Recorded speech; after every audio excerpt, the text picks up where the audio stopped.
मुसलमानों को मस्जिद की तरफ आने के लिए पुकार। ये अल्लाह के तरफ से दी जाने वाली आवाज़ है। उसका ये सोचना कि अल्लाह बहरा है, अल्लाह बहरा नहीं है, अल्लाह पुकार रहा है बंदों को कि आओ मस्जिद की तरफ, आओ सलाह की तरफ, आओ नमाज की तरफ, आओ फलाह बहबूदी की तरफ। ये है, उसको मालूम ही नहीं है कि अजान किस लिए दिया जाता है। ईश्वरप्पा, तेरा ये बयान घटिया किस्म का बयान है और तूने कहा कि तुझे अजान की आवाज़ सुन के सर दर्द होता है।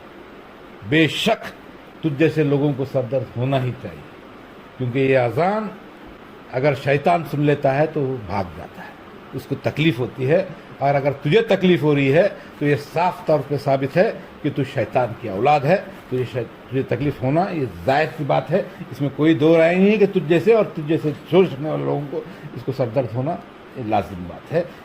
कोई मुसलमान ये कहता है कि उसे भजन से तकलीफ़ है, उसे मंदिर की घंटी की आवाज़ से अगर उसे है, तो ये हिंदुस्तान के खिलाफ है, हिंदुस्तान की तारीफ। अस्सलाम वालेकुम रहमतुल्लाहि व बरकातुहू। 2 दिन पहले कर्नाटका के एक्स मिनिस्टर ईश्वरप्पा का एक बयान हिंदुस्तान के उस सेकुलर फैब्रिक को तोड़ने वाला बहुत ही घटिया किस्म का बयान उन्होंने दिया है। हिंदुस्तान के अंदर मुख्तलिफ़ किस्म के मज़हब रहते हैं, चाहे वो हमारे हिंदू भाई हो, क्रिश्चियन भाई हो, सिख भाई हो, दलित भाई हो, बुद्धिस्ट हो, तमाम मज़हब के लोग यहाँ पर अपने अपने मज़हब को यहाँ पर इंडिपेंडेंटली प्रैक्टिस करते हैं और अपने अपने त्योहारों को बड़ी खूबी से जो है मनाते हैं।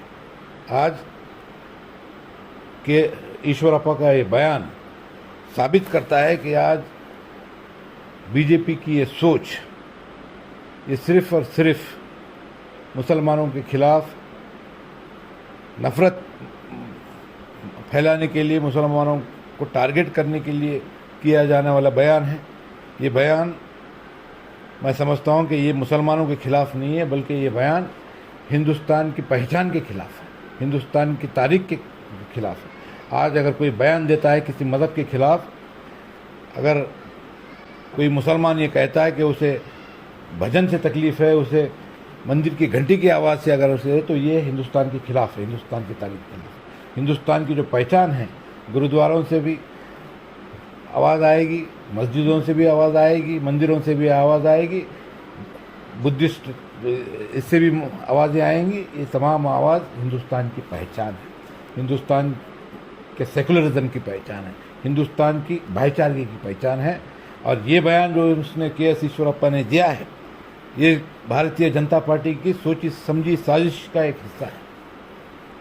मुसलसल तौर पर भारतीय जनता पार्टी के सदर, चाहे वो कटिल हो, उसका बयान उसने कहा कि डेवलपमेंट की बात मत कीजिए, आपको लव जिहाद की बात करनी है। उसके बाद में एक बीजापुर के एक एमएलए का बयान कि यहाँ पर शिवाजी वर्सेस टीपू सुल्तान को लाने की बात कर रहे हैं, यहाँ पर सावरकर और हज़रत टीपू सुल्तान को लाने की बात कर रहे हैं। ये मुसलसल तौर पर कर्नाटका के अंदर वो महसूस कर रहे हैं और वो जानते हैं कि यहाँ की आवाम ने उनको रिजेक्ट कर दिया है।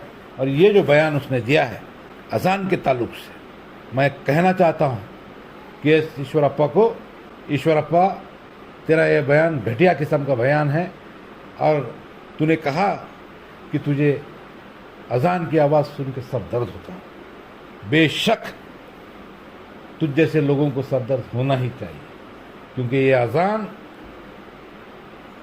अगर शैतान सुन लेता है तो वो भाग जाता है, उसको तकलीफ़ होती है।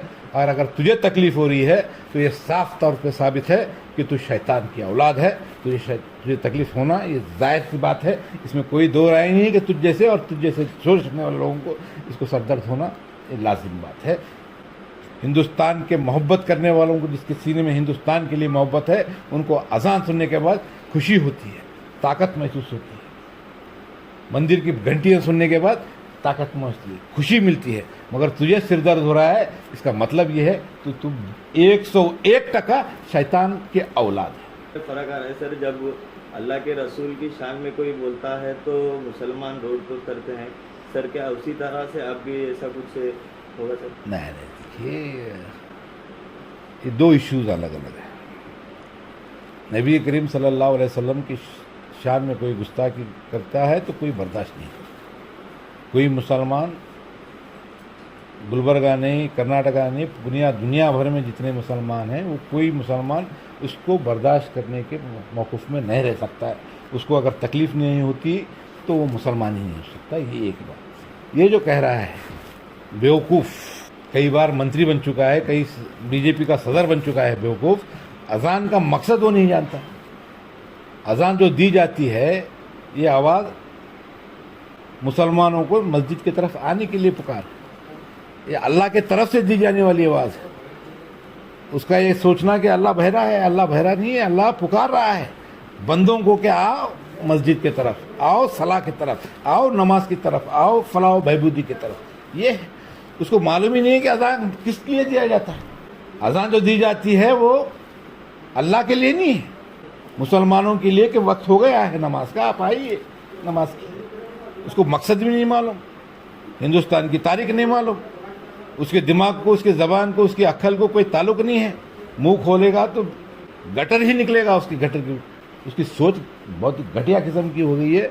बहुत ही ज़बान को बेलगाम होकर के कोई भी अनाप शराब बात कर रहा है, सिर्फ और सिर्फ वोट के लिए कर रहा है। ईश्वरप्पा जैसे लोग हिंदू मुस्लिम इत्तेहाद को तोड़ने की मुसलसल कोशिश कर रहे हैं। ये मुल्क, ये रियासत कर्नाटका हिंदू मुसलमानों की भाईचारगी का गहवारा है। हम तमाम लोग भाइयों की तरह रहे हैं। ऐसे नालायक लोगों को, शैतान की औलाद को जो है अज़ान की कितनी भी तकलीफ़ हो, हमारे हिंदू भाइयों को कोई इससे तकलीफ़ नहीं है। सर, जिस तरह से देखा जाता है हर बार मुसलमान के खिलाफ भी कुछ ना कुछ इशू निकाले जाते हैं, जैसे कि हिजाब है या टीपू सुल्तान रहमतुल्लाह अलैह, ऐसे कुछ भी जो है हलाल कट है, इस तरह से सिर्फ मुसलमानों पे ही इश्यूज निकलते हैं, ना कि मुसलमानों की तरफ से कुछ इशू हिंदुओं के लिए क्रिएट होते हैं। तो इसके ऊपर आप क्या कहना चाहेंगे? एक पॉलिटिकल स्ट्रैटेजी है। मुसलसल तौर पर आरएसएस की जो सोच है, ये मुसलमानों को हिंदुस्तान में सेकंड क्लास सिटीज़न साबित करने की कोशिश मुसलसल कर रहे हैं। उसी के तहत मुसलमानों के खिलाफ नफ़रत, मुसलमानों के खिलाफ जहर उनके दिलों में, ये अब से नहीं है, जब से आरएसएस बनी है तब से लेकर के अब तक ये मुसलसल तौर पर, चाहे वो हेगड़ेवार की तारीख से शुरू करिए, गोलवालकर से लेकर के अब तक ये मुसलसल तौर पर यह आरएसएस का आइडियोलॉजी को भारतीय जनता पार्टी लेके आए हैं। आज भारतीय जनता पार्टी इक़्तिदार में रहने के बावजूद अवाम के लिए, नौजवानों के लिए, किसानों के लिए, महिलाओं के लिए, किसी के लिए कोई कॉन्क्रीट प्रोग्राम नहीं है। महंगाई देख लीजिए, सर चढ़ के बोल रही है, अवाम तकलीफ़ में। ये तमाम इश्यूज़ को डाइल्यूट करने के लिए, लोगों का जहन भटकाने के लिए और अपने एजेंडे को प्रमोट करने के लिए हिंदू मुस्लिम का खेल खेल रहे हैं। आज टारगेट पर सिर्फ और सिर्फ मुसलमान हैं। बेशक एक साजिश के तहत ये हो रहा है और मुसलसल तौर पर हर इशू में उनको नाकामयाबी हो रही है। हर इशू में मुसलमान भी जवाब दे रहा है, सेकुलर पॉलिटिकल पार्टीज़ के कायदीन भी उसका मुंहतोड़ जवाब दे रहे हैं, हमारे हिंदू भाई भी उनका मुंहतोड़ जवाब दे रहे हैं। और इस किस्म की जो उनका प्रोपोगेंडा, इस तरफ की जो सोच है उनकी कि मुसलमानों को टारगेट की जाएगी, ये ख़त्म होने वाली नहीं है। ये एक कंटिन्यूस प्रोसेस रहेगा। जब तक हिंदुस्तान में आरएसएस है, जब तक भारतीय जनता पार्टी नागपुर के डायरेक्शन पे चलेगी, जब तक इसी किस्म की घटिया सोच को लेकर के मुसलमानों को टारगेट करने की कंटिन्यूस साजिश रहेगी। आज ज़रूरत इस बात की है कि सेकुलर जहन रखने वाले हमारे हिंदू भाई, दलित भाई और मुस्लिम पॉलिटिकल लीडर्स ये इस हिंदू मुस्लिम के इस भाईचारे को, इस मोहब्बत को बरकरार रखने के लिए पहल करें और इन फासिस्ट ताकतों को जो हिंदू मुस्लिम के बीच में दरार डालने की कोशिश कर रहे हैं, मुसलमानों को सेकंड कैटेगरी सिटीजन्स को साबित करना चाह रहे हैं, मुसलमानों के दिलों में, जहनों में एहसास से कमतरी पैदा करने की कोशिश कर रहे हैं, इनका मुंह तोड़ जवाब देने की ज़रूरत है। आज याद रखिए, ये एक कंटिन्यूस लड़ाई है। मुसलसल तौर पर हमको इस चैलेंज को एक्सेप्ट करना है, हमको हिंदू मुस्लिम मोहब्बत भाईचारे को कायम भी रखना है और इस आरएसएस के इस प्रोपेगेंडा के खिलाफ हमको मुंह तोड़ जवाब भी देना है।